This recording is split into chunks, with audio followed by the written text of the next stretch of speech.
Okey, hai, Assalamualaikum dan selamat malam.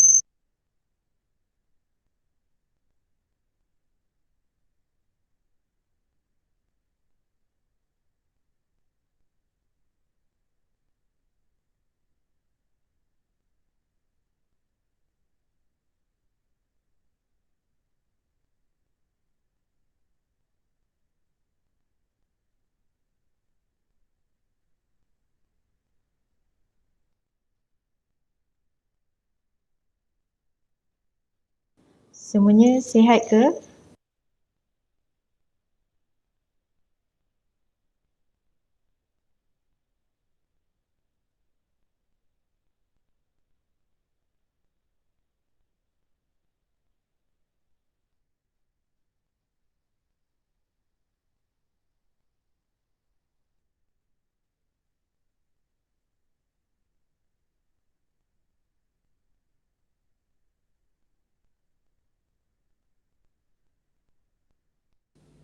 Okey, jadi hari ni kita nak belajar perniagaan. Bab 1 yang tajuknya adalah tujuan perniagaan dan pemilikan perniagaan. Okey, sebelum kita masuk bab 1 ataupun sebelum kita belajar tentang perniagaan ni, bagi mana yang baru belajar tentang perniagaan, okey, apa yang awak semua faham tentang perniagaan? Ataupun apa perkara yang berkaitan dengan perniagaan yang awak semua tahu?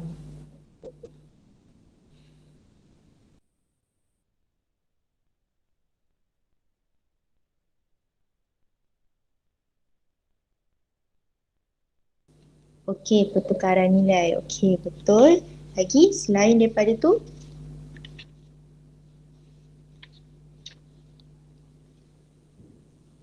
Okey, definisi. Okey. Alang-alang awak dah sebut definisi tu kan? Okey, jadi kita terus masuk. Okey, apa dia perniagaan? Okey, perniagaan ialah aktiviti urus niaga. Okey, ni saya dah, orang kata macam mana? Saya dah bagi point supaya mudah nak hafal dan mudah nak faham. Okey, kalau daripada segi ayat yang cantik dan elok, perniagaan ialah aktiviti yang melibatkan urus niaga jual beli barang atau perkhidmatan antara penjual dengan pembeli bagi memenuhi keperluan dan kehendak pengguna. Okey, jadi kat sini saya cuma ambil poin penting sahaja supaya mudah nak faham, mudah nak ingat bila jawab dalam exam nanti. Okey, tujuan perniagaan. Okey, tujuan perniagaan ialah menawarkan barang atau perkhidmatan. Okey. Okey, konsep asas perniagaan. Okey, konsep asas perniagaan kita ada 6. Okey, yang pertama ialah barang dan perkhidmatan. Okey, kat sini contoh barang adalah makanan. Okey, selain daripada makanan, siapa boleh bagi contoh barang?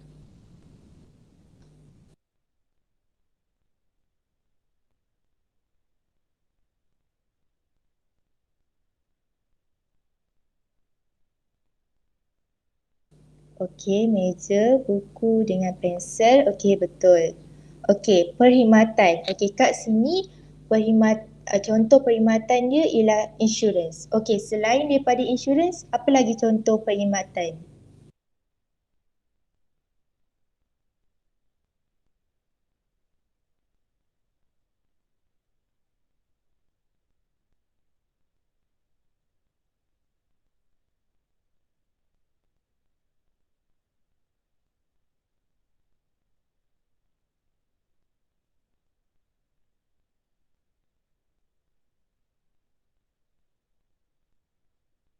Okey, Ijik okey. Okey, selain daripada insurans, perkhidmatan juga, contoh perkhidmatan juga adalah dari segi pelancongan, okey, pengangkutan, benda yang macam mana nak cakap, perkhidmatan ni adalah sesuatu yang bukan bentuk fizikal. Kita tak nampak, kita tak boleh lihat dan kita tak boleh sentuh. Tapi dia memudahkan urusan kita. Macam dia membantu dalam kehidupan seharian kita. Okey. Yang kedua, memuaskan keperluan dan kehendak. Okey. Contoh kehendak kat sini tempat tinggal. Okey, boleh beri lagi satu contoh selain daripada tempat tinggal. Apa lagi contoh keperluan?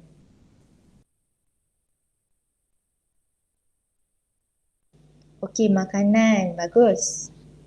Lagi-lagi? Selain daripada tu?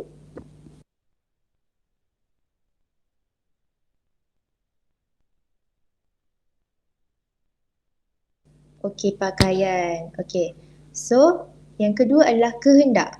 Okey, kehendak ni keperluan tadi tak terangkan. Okey. Keperluan ni kita dah tahu contoh dia tempat tinggal kan. So, keperluan ni adalah sesuatu yang diperlukan oleh manusia untuk terus hidup. Bermakna kalau tak ada benda ni ataupun tak ada barang ni ataupun perkara ni, kita susah untuk teruskan hidup. Dan keperluan ni kebiasaannya sama bagi semua orang. Dan keperluan ni juga mudah dipuaskan. Okey.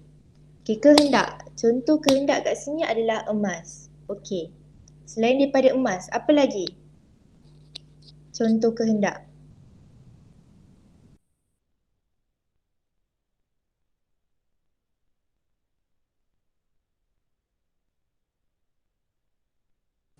Okey, barang hiasan. Bagus. Kereta yang besar. Ya, kereta yang besar, mewah. Barang perhiasan contohnya macam emas. Itu semua adalah manusia perlukan tu untuk hidup lebih selesa lah maknanya. Kalau tak ada benda tu pun tak apa. Itu adalah kehendak. Poin dia kat situ, kalau tak ada dia pun tak apa. Itu kehendak. Keperluan ni kena ada dia untuk teruskan hidup. Okey, kehendak ni sukar untuk dipuaskan. Dan kehendak ni berbeza-beza bagi setiap orang. Kadang ada seorang nak kereta mewah. Seorang lagi mungkin dia nak emas. Dan seorang lagi mungkin dia nak telefon bimbit. Jadi dia berbeza-beza bagi setiap orang. Kalau keperluan ni sama, contoh okey kita nak tempat tinggal. Orang lain pun memerlukan tempat tinggal. Orang lain nak makanan. Kita pun nakkan makanan untuk teruskan kehidupan. Okey. Okey, yang ketiga, pertukaran nilai. Okey, pertukaran nilai ni ialah memberi wang kepada pembeli sebagai balasan kepada produk yang diperoleh. Okey, contoh kat sini adalah, okey kita pergi kedai, kita beli aiskrim. Okey, kita bagi orang tu duit RM5 dan kita dapat aiskrim. Itu adalah contoh pertukaran nilai. Maknanya aiskrim yang kita dapat tu nilai dia RM5. So orang kata macam sistem barter lah zaman dulu. Zaman dulu sistem barter ni dari barang kepada barang. Sekarang ni pertukaran nilai. Nilai maksudnya kita bagi dia duit, kita dapat barang. Okey. Yang keempat, keuntungan perniagaan.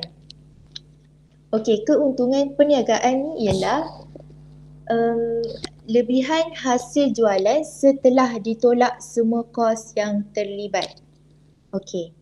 Sama lah macam kita nak berniaga kan. Kita mesti nak tahu untung perniagaan kita berapa. Okey, hasil jualan tu kita akan tolakkan dengan semua kos yang terlibat. Apa kos yang terlibat? Okey, contohnya kos pengeluaran dengan kos operasi. Okey. Dan keuntungan ni adalah melambangkan imej sesuatu perniagaan. Macam mana dia boleh lambangkan imej bagi sesuatu perniagaan ni? Okey. Keuntungan ni orang boleh tahu orang boleh tahu syarikat ataupun perniagaan tu boleh lebih maju melalui keuntungan dia. Kalau keuntungan dia dapat lebih tinggi, berarti dia berpotensi untuk menjadi syarikat yang lebih maju. Okey, kalau keuntungan dia rendah dan kos dia lagi besar, okey, jadi dekat situ kita boleh tahulah mungkin tak lama lagi syarikat ni mungkin akan bankrupt ataupun perniagaan ni akan diberhentikan. Okey. Yang kelima, penjual dan pembeli. Okey, penjual dan pembeli ni adalah Okey, penjual. Okey, kalau kita beli barang kan, mestilah ada penjual. Dan orang, kalau kita menjual pun, mestilah ada pembeli kan. Okey, jadi apa yang sebenarnya dimaksudkan dengan penjual ni? Okey, penjual ni adalah individu yang menawarkan barang atau perkhidmatan. Okey, saya tak payah terang lebih kot sebab kita dah memang tahu penjual tu siapa sebab kita pun pergi keluar beli barang kan. Macam sekarang, okay, contoh sekarang kita pergi mana? Bazar kan, bulan puasa, bulan Ramadan. Okay, kita pergi pasar. Orang yang jual makanan, yang jual ayam percik tu adalah penjual. Okay, kita ni yang datang pergi bazar. Ataupun kita meniaga. Okay, kita meniaga, kita penjual. Jadi ada orang datang nak beli ayam goreng kita. So, mereka adalah pembeli. Pembeli ni ialah individu yang memerlukan atau menghendaki barang atau perkhidmatan tersebut. Okey, kontrak perniagaan. Okey, kontrak perniagaan ni ialah perjanjian yang dimeterai oleh dua atau lebih individu. Okey, kontrak ni dia tak boleh terjadi kalau hanya seorang sahaja individu. Dia tak valid lah, dia tak sah. Okey, dimeterai ni apa? Perjanjian yang dimeterai ni yang telah dibuat ataupun orang kata yang telah dijalinkan oleh dua atau lebih individu. Okey, ada apa-apa soalan setakat ini untuk konsep asas perniagaan?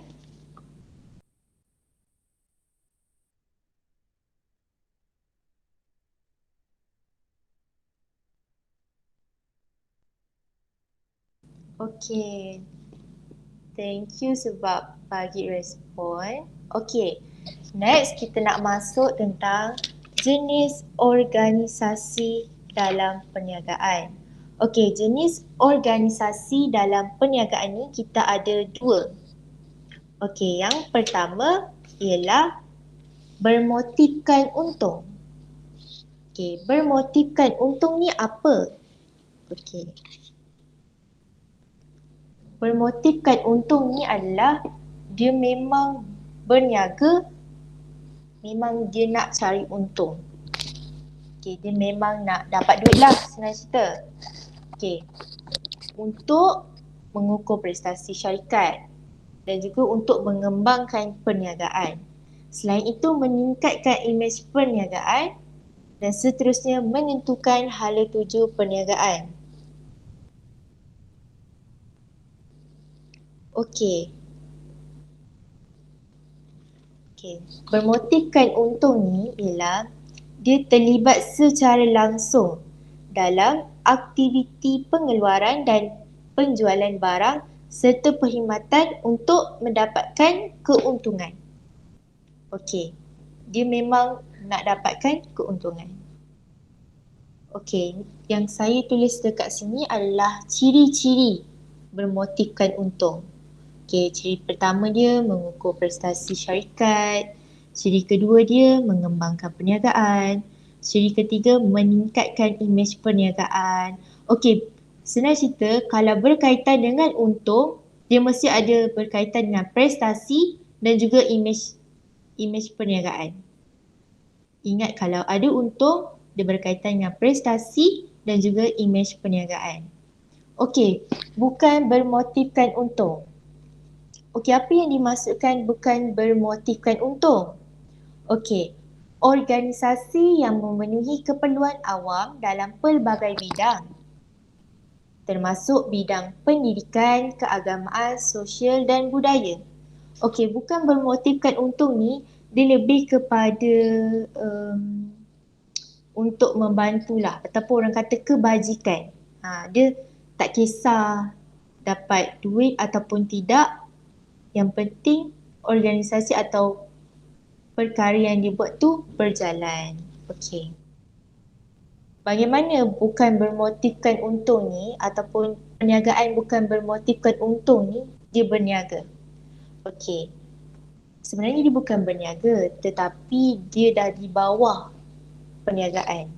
Dia sebab dia menawarkan perkhidmatan. Okey.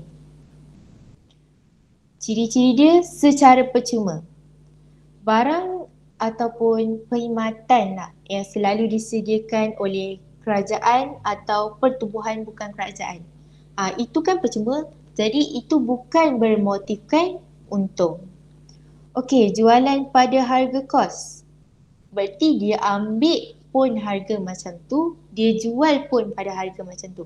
Contoh dia ambil daripada kilang RM5, dia jual pun pada RM5. Dia tak charge, okey, saya dah ambil dari kilang RM5, saya nak jual balik RM7. So saya ada untung RM2. Tak. Dia jual pada harga kos. Berarti harga yang dibeli tu sama dengan harga yang dijual. Okey, jualan pada harga di bawah kos. Harga yang dikenakan lebih rendah berbanding dengan kos sebenar. Dan biasanya dia mendapat subsidi daripada kerajaan. Okey, subsidi ni macam potongan harga lah daripada kerajaan yang diberikan kepada individu yang layak untuk mendapat bantuan subsidi tu. Okey, next. Okey, untuk tadi ada soalan tak tentang bermotifkan untung dengan bukan bermotifkan untung? Ada apa-apa soalan? Okey, tak ada. Okey, saya akan teruskan. Okey, bentuk pemilikan perniagaan. Okey, sebelum nak masuk tu, nak tanyalah bentuk pemilikan perniagaan ni ada berapa? Siapa tahu ada berapa? Okey, bagus. Swita. 4. Okey, good. Ada 4. Okey, yang pertama kita nak masuk milikan tunggal. Okey, milikan tunggal ni dia dimiliki dan dikawal oleh seorang individu saja. Okey, apabila ada perkataan tunggal, so kita akan faham bermakna adalah seorang. Tunggal means seorang. Macam contoh ibu tunggal tu ialah ibu yang seorang lah, yang telah kematian suami. Jadi dia tinggal seorang. So tunggal adalah seorang. Okey, apa kebaikan perniagaan milikan tunggal ni? Okey, yang pertama, dia mudah ditubuhkan. Sangat mudah. Sebab apa? Sebab dia seorang. Dia tak payah nak bincang, dia tak payah nak, orang kata nak risau pasal modal pun tak payah. Sebab dia yang uruskan sendiri. Okey, yang kedua, modal dia kecil.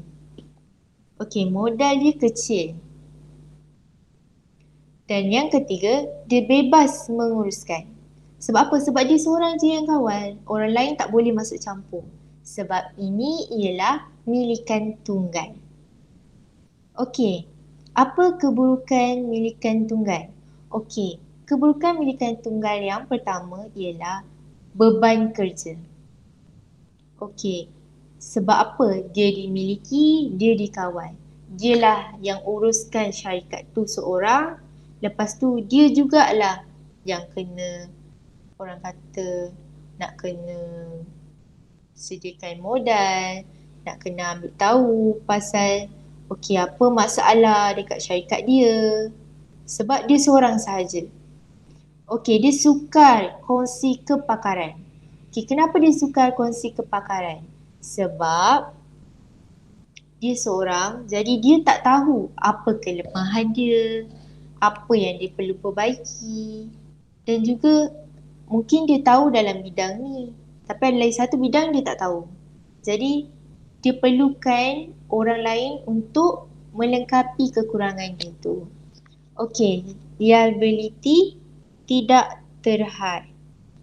Okey, liability tidak terhad ni dia bermaksud mempunyai tanggungan yang tidak terhad setakat modal yang dilaburkan. Okey, dia mempunyai tanggungan tidak terhad untuk modal yang dilaburkan. Okey, next. Okey, ada apa-apa soalan tak tentang milikan tunggal?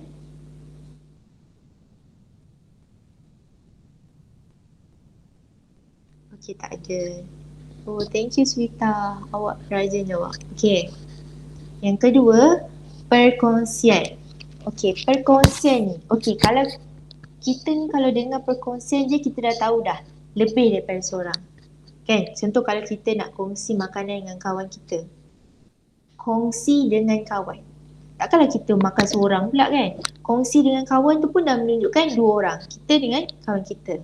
Jadi perkongsian ialah kerjasama antara dua atau lebih individu bagi menjalankan perniagaan. Okey, apa kebaikan perkongsian ni? Okey, kebaikan perkongsian ni ialah modal dia lebih besar. Sebab apa? Banyak modal dapat dikumpulkan oleh rakan kongsi. Sebab kita ada rakan kongsi, jadi modal tu jadi banyak lah. Seorang bagi sikit, jadi modal tu jadi lebih besar. Dan yang kedua, mudah ditubuhkan. Berarti perkongsian ni kalau awak nak tahu, dia tak ada banyak sangat peraturan. Jadi dia sangatlah mudah untuk ditubuhkan. Okey, boleh berkongsi kepakaran. Okey, dengan gabungan rakan-rakan yang ada, jadi kita boleh untuk menambah pengetahuan, kepakaran dan pengalaman kita. Okey, apa pula keburukan perkongsian ni? Okey, keburukannya adalah modal terhad. Okey, tadi dah cakap modal dia lebih besar. Yang ni keburukan dia modal terhad pula. Okey, modal terhad ni adalah dia sukar untuk berkembang kerana modal masih terhad. Okey, masih terhad maksudnya dia macam tersekat lah. Dia ada limit dia. Limit dengan terhad samalah. Dia ada dia ada nilai maksimum dan minimum dia. Okey. Yang kedua, perniagaan tidak berterusan. Okey, perkongsian ni kalau ada salah seorang daripada kawan awak meninggal dunia, muflis ataupun keluar daripada perkongsian tu, contohnya ada perselisihan faham ataupun mungkinlah awak ada pergaduhan sedikit ke apa ke, kalau dia keluar dan kalau dia meninggal ataupun dia muflis, perniagaan ni tak dapat diteruskan. Sebab apa? Sebab nama dia perkongsian. Nama dia perkongsian. So, kalau awak dah janji mungkin 3 orang, okey stay lah sampai akhir 3 orang. Awak tak boleh, okey seorang dah keluar jadi 2 orang. Okey tak boleh. Berarti tu awak nak kena buat balik perniagaan perkongsian yang baru untuk khas 2 orang. Okey, faham Okey, yang ketiga, liability tidak terhad. Aset peribadi rakan kongsi boleh digunakan untuk menjelaskan hutang perniagaan. Berarti okeylah, contoh awak buat syarikat perkongsian dengan kawan awak. Okey, syarikat perkongsian awak tu ada hutang. Jadi boleh guna barang awak tu, barang peribadi ataupun orang kata harta awak tu boleh digunakan untuk bayar hutang syarikat perkongsian awak tu. Jadi itulah keburukan perkongsian. Okey, next. Okey, ada apa-apa soalan? Untuk perkongsian. Okey. Asyik cerita je. Okey, tak apa. Okey, thank you Abang Samir. Okey. Okey, next. Kita nak belajar tentang jenis perkongsian. Okey, jenis perkongsian kita ada 3. Okey, yang pertama, perkongsian biasa. Biasalah. Dia tidak terhad. Dia menanggung liability tidak terhad. Samalah macam atas, dia menanggung liability tidak terhad. Dia mempunyai kuasa, tanggungjawab serta hak yang sama menguruskan perniagaan. Okay, dia sama je fungsi kalau kita berniaga. Sama je, okay. Yang kedua, perkongsian berhad. Okay, perkongsian berhad ni dia menanggung liability terhad. Okay, perkongsian berhad ni dia tidak mempunyai kuasa apa-apa pun dalam menguruskan perniagaan. Okey, perkongsian berhad, dia tak ada kuasa apa-apa pun dalam pengurusan syarikat atau perniagaan. Okey, yang ketiga, perkongsian liability terhad ataupun short form dia PLT. Okey, satu bentuk perniagaan alternatif yang menggabungkan ciri-ciri perkongsian dengan syarikat sendirian berhad. Okey, apa ciri-ciri perkongsian liability terhad ni? Okey, yang pertama dia entiti berasingan. Dan yang kedua, hayat berterusan. Dan yang ketiga, liability terhad. Okey, apa itu entiti berasingan? Maksudnya, pemilik dan perniagaan merupakan dua pihak yang berbeza. Pemilik dan perniagaan merupakan dua pihak yang berbeza. Kalau macam jenis perniagaan yang lain, pemilik dengan perniagaan adalah orang yang sama. Okey, faham Okey, liability terhad pula. Liability terhad ni, rakan kongsi mempunyai tanggungan terhad setakat modal yang dilaburkan sahaja. Berarti kalau awak labur dalam harga 1,000, jadi liability terhad awak mungkin dalam 1,000 sahaja. Dan yang paling penting, perkongsian liability terhad ni, dia tidak melibatkan harta peribadi pemilik. Okay, kalau macam tadi kan, keburukan dia ada guna aset peribadi rakan kongsi kan untuk bayar hutang. Okey, yang ini tak ada. Okey, hayat berterusan. Okey, hayat berterusan ni contoh. Kalau macam tadi, okey sekejap Kalau macam tadi yang kita tengok kat sini, kalau perkongsian biasa, kalau kawan ataupun siapa-siapa meninggal ke keluar daripada syarikat tu tak boleh berterusan. Tapi hayat berterusan dekat dalam perkongsian liability terhad ni, perniagaan tu boleh diteruskan. Contoh, salah seorang rakan kongsi meninggal dunia, kurang siuman atau muflis, perniagaan masih boleh diteruskan seperti biasa. Dia tidak menjejaskan apa-apa. Okay, next. Okay, jenis rakan kongsi. Okay, jenis rakan kongsi, kita ada berapa Okay, jenis rakan kongsi kita ada 5. Okay, yang pertama, rakan kongsi berhad. Okey, rakan kongsi berhad. Okey, ada siapa-siapa tahu apa maksud rakan kongsi berhad ni?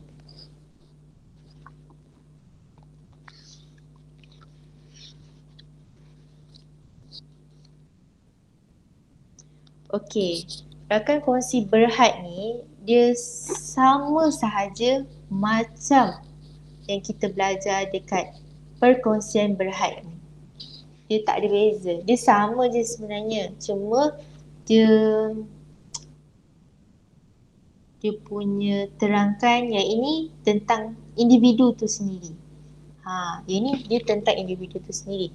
Tadi dia tentang perniagaan ataupun orang kata dia lebih kepada contoh keburukan dan kebaikan dia. Okey.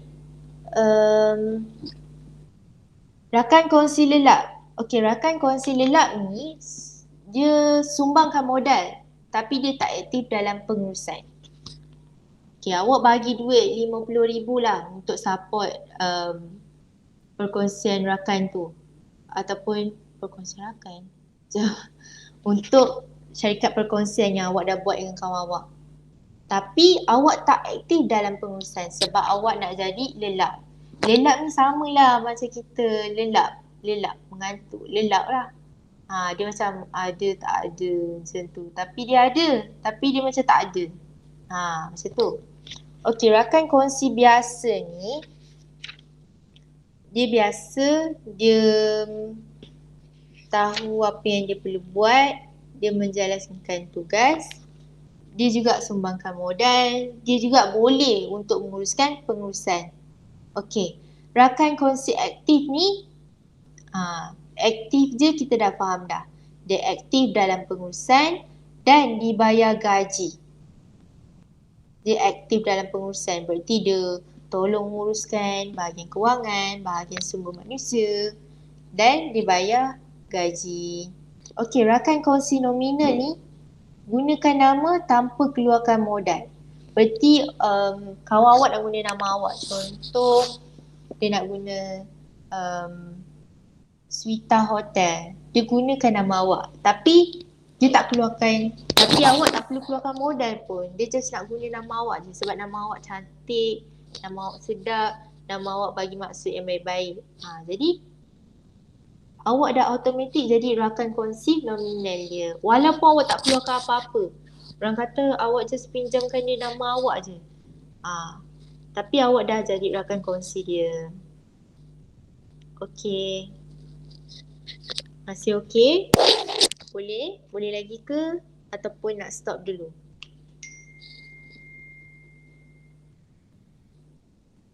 Okey, boleh.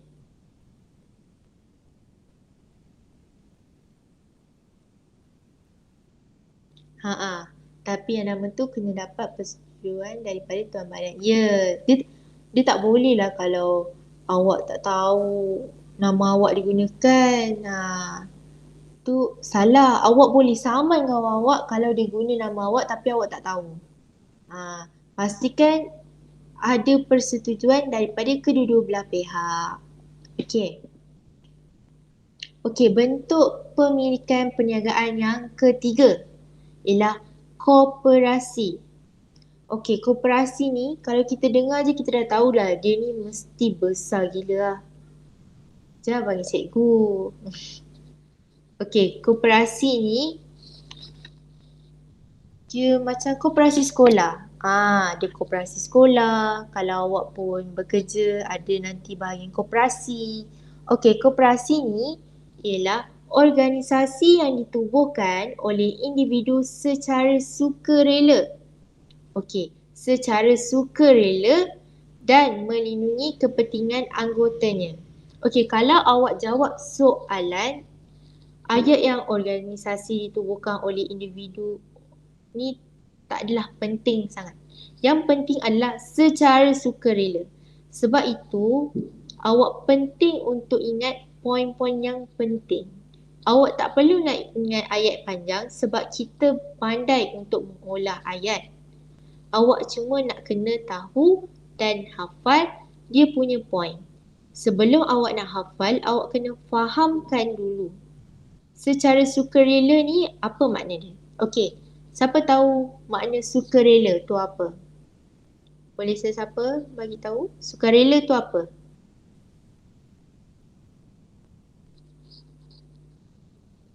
Okey, saya bagi ayat. Okey, sesuka hati. Okey, sesuka hati. Tapi lebih tepat, sukarela ni dia tanpa ada paksaan. Sesuka hati. Maknanya macam rela. Dia rela hati nak join. Yes, volunteer. Good, Svita. Okey. Dan melindungi kepentingan anggotanya. Okey, pastikan kalau awak jawab dalam exam, pastikan ada perkataan secara sukarela dengan melindungi kepentingan anggotanya. Okey, apa dia kebaikan koperasi ni? Okey, kebaikan dia, liability dia tidak terhad. Liability dia tidak terhad. Okey, liability tidak terhad ni. Okey, apa liability tidak terhad ni? Okey, maksud dia anggota hanya rugi setakat modal yang dilaburkan. Okey, kita dah faham tadi liability terhad ni adalah dia setakat apa yang dilaburkan sahaja. Okey, faham? Okey, pentadbiran demokrasi. Okey, awak semua belajar sejarah kan? Sekarang, majoriti dalam ni tingkatan berapa? 4 ke ada yang 3/5.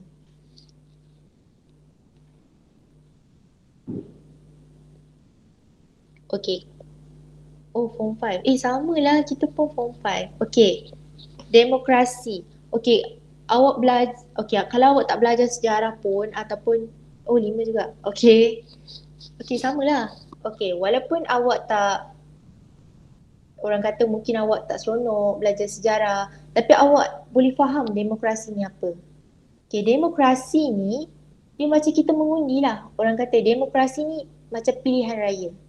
Tapi ni tak adalah pilihan raya besar-besar macam nak bertanding itu semua, tak adalah. Dia just dekat dalam organisasi koperasi ini sahaja. Okey, tiada beban cukai. Tiada beban cukai ni koperasi, kalau awak nak tahu, koperasi ni mereka dikecualikan cukai. Bukan mereka. Okey, perniagaan koperasi ni dikecualikan cukai. Jadi tak ada kena bayar cukai apa-apalah. Jadi dia tak adalah beban cukai ni nak bayar pun. Faham tak? Okey, apa keburukan dia? Okey, keburukan dia yang pertama, pengurusan dan pemilik terpisah. Pengurusan dan pemilik terpisah. Jadi kalau pengurusan dengan pemilik terpisah, pekerja ni diorang mungkin tidak terdorong untuk memajukan perniagaan. Maksudnya dia tak tahulah pemilik ni siapa, pengurusan ni macam mana, pemilik orang lain, yang nak uruskan orang lain. Jadi dia macam tak faham macam mana dia nak memajukan perniagaan ni. Apa matlamat pemilik dia? Apa pula matlamat manager dekat pengurusan dia ni?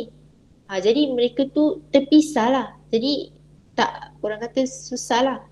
Masing-masing ada pandangan ataupun kepentingan ataupun matlamat tersendiri. Tapi nak uruskan lain. Faham tak? Okey. Share tak boleh pindah early. Ya Allah.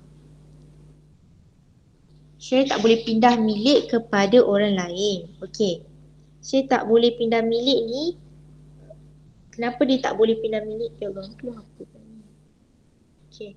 Share tidak boleh pindah milik kepada orang lain. Kenapa dia tak boleh pindah milik kepada orang lain? Sebab share tu adalah milik anggota ataupun ahli koperasi itu sendiri. Jadi dia tak bolehlah pindah milik kepada orang lain. Okey. Kadar pulangan dividen rendah. Okey, kadar pulangan dividen rendah ni, dividen dia rendah berbanding dengan pelaburan dalam syarikat. Pelaburan dalam syarikat. Okey. Pelaburan dalam syarikat ni, contoh kalau awak bagi, contoh awak melabur 50,000. Okey, awak punya dividen, kadar pulangan dia rendah lah. Dia macam orang kata kalau 50,000 mungkin dapat half ke. Tapi ni tak, mungkin awak dapat dalam around 20% ataupun 30% je. Macam tu. Okey. Okey. Next. Okey, yang terakhir sekali. Belum lagi. Okey, prinsip kos. Okey, prinsip kos. Keanggotaan sukarela dan terbuka. Kita perlu pastikan anggota kita sukarela. Dia tak ada siapa paksa masuk join kita punya perniagaan koperasi. Okey, kawalan secara demokratik oleh anggota. Okey, kawalan demokratik. Okey, kawalan demokratik ni dia macam demokratik secara undian lah oleh anggotanya. Berarti kawalan secara demokratik ni nak pilih orang atasan ataupun orang yang berjawatan tu secara pilihan raya ataupun secara undian daripada ahli koperasi itu sendiri. Okey. Prihatin terhadap komuniti. Ialah koperasi ni sesuatu perniagaan yang besar, jadi dia perlu prihatin terhadap komuniti lah. Dia perlu jagalah ahli koperasi dia. Apa ahli koperasi dia nak? Apa ahli koperasi dia perlukan? Okey. Okey, next. Yang terakhir sekali adalah bentuk milikan perniagaan, iaitu syarikat berhad. Okey, syarikat berhad. Sebelum tu nak tanya, syarikat berhad ada berapa?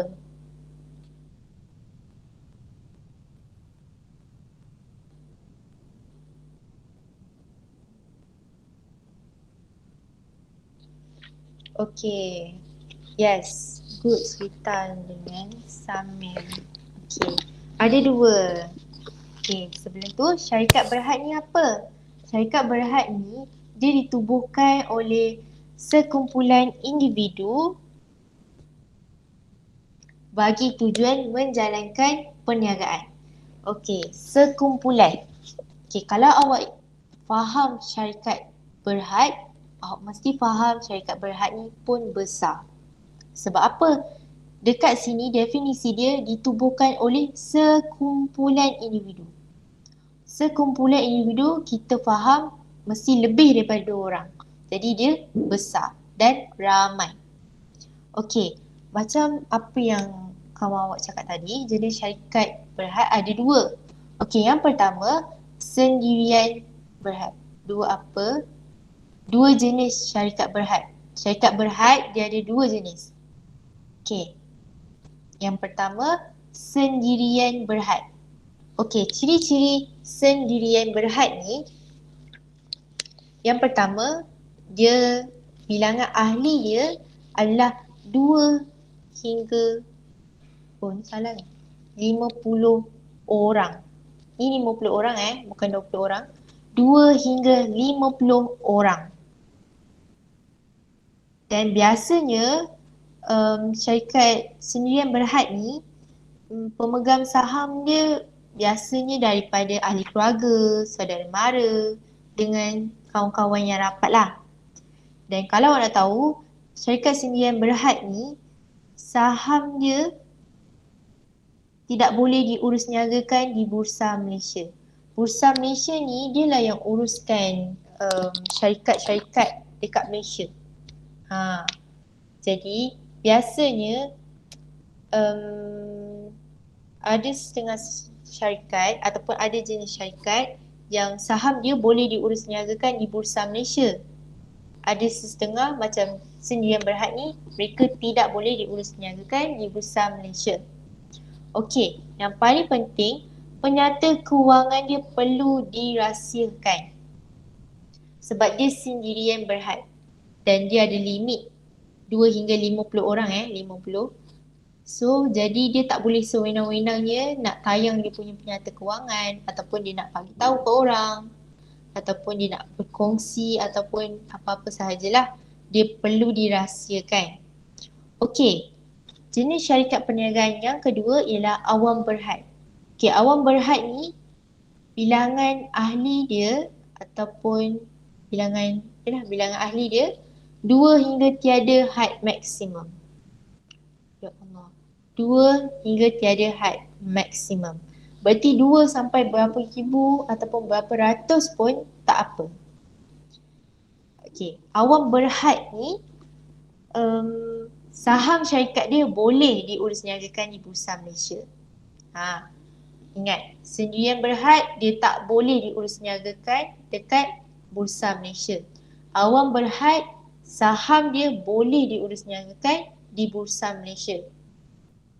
Okey, awam berhad penyata kewangan dia perlu diumumkan. Perlu diumumkan. Sebab apa? Sebab dia awam. Awam means terbuka. Orang berhak untuk tahu tentang penyata kewangan syarikat awam berhad ni. Okay. Next. Okay. Apa kebaikan syarikat berhad ni? Okay. Kebaikan syarikat berhad ni, pertama modal dia lebih besar lah. Sebab apa? Modal dia lebih banyak diperoleh daripada terbitan share. Share ni macam saham lah. Ataupun dia macam saham yang ada dekat dalam syarikat tu sendiri. Okey, liability terhad. Okey, pemegang share ataupun saham hanya kehilangan modal share yang dilaburkan sahaja. Berarti kalau rugi ataupun syarikat awak mengalami masalah, pemegang saham tu hanya kehilangan modal saham yang dilaburkan sahaja. Kalau ada lebih, lebih. Okey, harta peribadi tidak digunakan untuk menyelesaikan hutang syarikat. Kalau perkongsian tadi, kita boleh guna harta peribadi rakan kongsi kita untuk menyelesaikan hutang syarikat. Yang ketiga, kewujudan kekal. Berarti dia kekal selama-lamanya. Walau ada masalah apa-apa ke, penukaran pemilik ke, ataupun kematian orang yang pegang saham tu ke, perniagaan tu masih kekal. Berbanding dengan perkongsian tadi, kalau ada salah seorang kawan kita meninggal ataupun keluar daripada perniagaan perkongsian tu, perniagaan itu tidak boleh diteruskan. Kecuali dia kalau perkongsian liability terhad. Okey, keburukan. Okey, apa keburukan dia? Yang pertama, proses penubuhan rumit. Sebab apa? Syarikat ni kita tahu dia besar. Kalau besar, takkanlah kerajaan ataupun agensi yang menguruskan tentang syarikat-syarikat yang di Malaysia ni sewenang-wenangnya bagi orang untuk tubuhkan syarikat apa-apa yang mereka mahukan. Jadi mereka ada syarat dan syarat tu mereka perlu penuhilah kalau diorang nak betul-betul tubuhkan syarikat tu. Dan dia ada Akta Syarikat 2016. Berarti sangat-sangatlah rumit, ambil masa yang lama untuk tubuhkan syarikat berhad ni. Okey, beban cukai tinggi. Okey, macam koperasi tadi, dia tak ada beban cukai sebab dia tak perlu bayar cukai. Dia dikecualikan untuk membayar cukai. Okey, beban cukai yang tinggi, kadar bayaran cukai pendapatan syarikat adalah tinggi. Berarti kalau pendapatan syarikat tu tinggi, maka tinggilah kadar bayaran cukai. Berarti cukai ni adalah yang kita perlu bayar pada kerajaan. Memang kita wajib untuk bayarlah. Kalau kita ada cukai pendapatan, kita ada banyak cukai. Okey, itu adalah contohnya. Okey, itu sahaja. Ada apa-apa soalan? Ada apa-apa soalan untuk hari ini?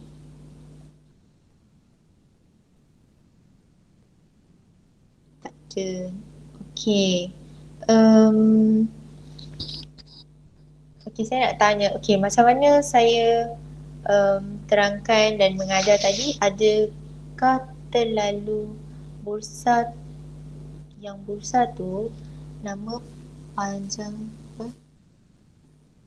Bursa tu nama panjang dia apa? Bursa ni dia macam ni saya nak cakap dia yang kalau awak nak tengok saham sesuatu syarikat tu, awak boleh tengok kat bursa. Macam tu. Dia lah yang uruskan semua syarikat dekat Malaysia ni. Okey, macam mana nak cakap? Okey, apa itu bursa? Okey, mari kita tengok.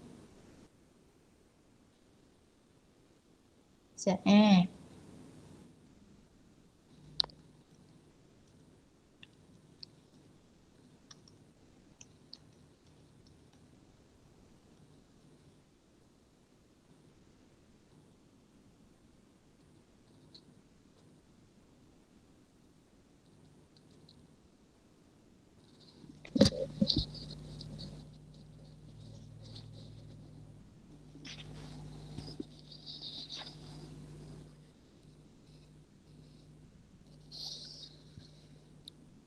Okey, kat sini.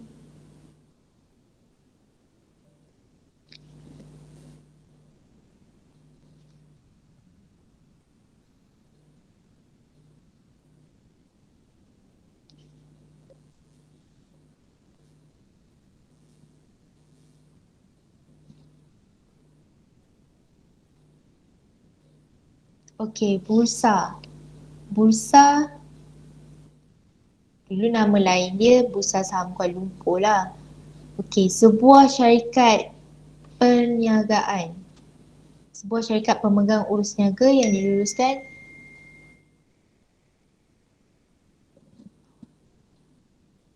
diluluskan di bawah Seksyen 15 Akta Perkhidmatan dan Pasaran Modal 2007.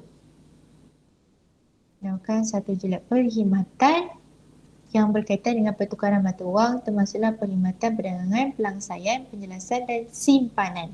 Okey, bererti dekat sini, okey, kita tengok pertukaran mata wang, termasuklah perkhidmatan perdagangan. Perkhidmatan perdagangan ni contoh, dekat Malaysia, ada orang nak berniaga kat luar negara. Dia kena melalui Bursa Malaysia. Sebab Bursa Malaysia ni akan tengok, okey, syarikat dekat Malaysia ni sesuai ke nak pergi berniaga dekat negara sana.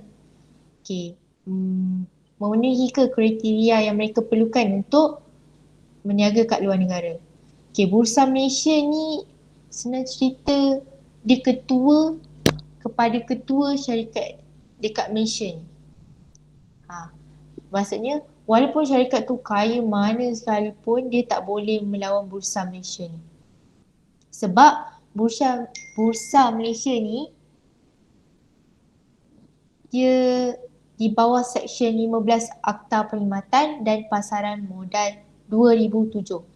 Berarti kerajaan dah beri hak ataupun beri dia satu kuasa untuk menguruskan syarikat ataupun pasaran di Malaysia. Okey, kalau kita tengok sini, dekat Bursa Malaysia ni kita boleh tengok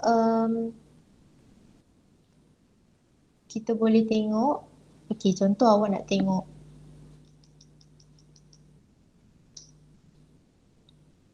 ni, nampak? Dia boleh tengok mata wang Malaysia turun ke naik. Syarikat apa yang tengah melonjak naik sekarang. Contoh hari ni RM7.15 Malaysia. Banyaklah Bursa Malaysia ni. Dia pemegang saham yang terbesar dekat Malaysia.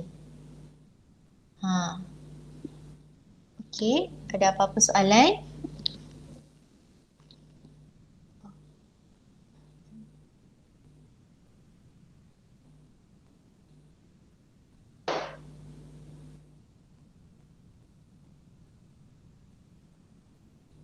Itu 7,000 kan.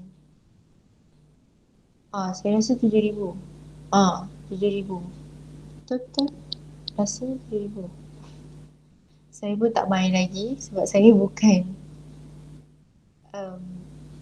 ambil tahu sangat tentang bursa. Maksudnya kalau Malaysia nak pergi berurus negara kat luar negara, kena urus juga yang bursa saham lah kan. Yep.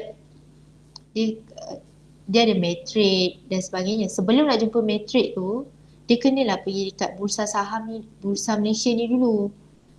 Dia kena yelah Bursa Malaysia ni lah yang akan tengok dia punya kriteria dia. Lepas tu barulah bursa saham ni bawa dia pergi jumpa matrik ke, agensi-agensi yang boleh menguruskan perniagaan dia dekat luar negara. Okey. Okey, macam mana semua? Okey, faham? Ada apa-apa soalan lagi ke? Faham sis. Okey, kalau dah tak ada faham cikgu. Okey, kalau dah tak ada apa-apa soalan lagi, jadi berakhirlah kelas kita pada hari ini. Okey, kalau ada apa-apa soalan ke, bolehlah tanya dekat dalam channel perniagaan Egypt Emas tu lah. Okay. Terima kasih. Okay, thank you Sweta. Sweta. Okay, thanks a lot cikgu. Terima kasih cikgu. Sama-sama.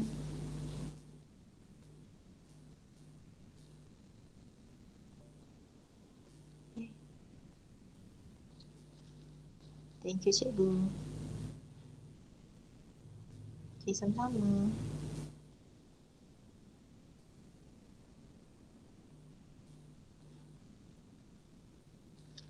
Mampu pula.